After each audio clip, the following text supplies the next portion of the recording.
Hi, today's topic for discussion is selecting a debt fund after the COVID-19 pandemic. In the last 2 years, the debt category has been in the news for all the wrong reasons.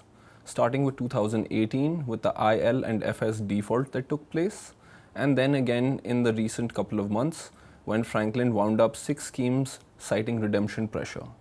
All of this was a result, the second was a result of the COVID pandemic. Due to such instances taking place, a strict and rigorous procedure for selecting debt funds must be carried out before building your portfolio. Just to give a basic understanding, like in equity mutual funds, the underlying assets are stocks. In debt mutual funds, the underlying assets are corporate papers, borrowings, and sovereign bonds, which are borrowings through the government. Each of these papers is given a rating based on the quality of the paper, which means the ability of the company to pay back the amount that has been borrowed against it. And each of these papers has a maturity date as well. Keeping this concept in mind, let's move forward to understanding what steps one should take while selecting a debt fund. The first is the duration of your investment versus the average maturity of the debt fund itself. Your duration for the investment should always be kept in mind when selecting a debt fund. You should always try and match your duration or time horizon of investment along with the type of debt fund and the average maturity that comes along with this scheme. Keeping these two in alignment will always get you the results that you desire, and only with very few instances will there be some hiccups. The second parameter would be your own risk appetite versus the credit quality of the papers held by this fund.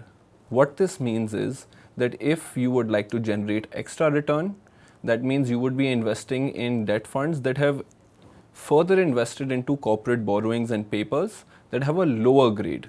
The only reason the return is higher is because the grade of the paper given is lower. That is what we refer to as credit ratings for papers. Therefore, when selecting a fund, credit rating must be given adequate attention and primarily invest in funds with high sovereign bond ratings and allocation and high AAA or A1 plus ratings. The third element that we would discuss right now would be the assets under management or the AUM of the fund. In debt funds, along with equity as well, the larger the AUM, in case there is any stint or hiccup in the fund, the amount by which each investor is affected is minuscule depending on the size of the AUM. The smaller the AUM, the larger the effect per investor. The larger the AUM, the smaller effect per investor. The fourth and final thing that we should definitely consider is the historical performance of these funds.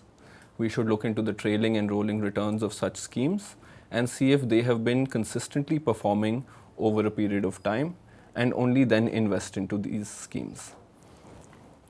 Keeping all of the above in mind, it would be advisable to only invest in debt schemes with a shorter maturity duration because we do not know what lies ahead in the future after this pandemic has hit.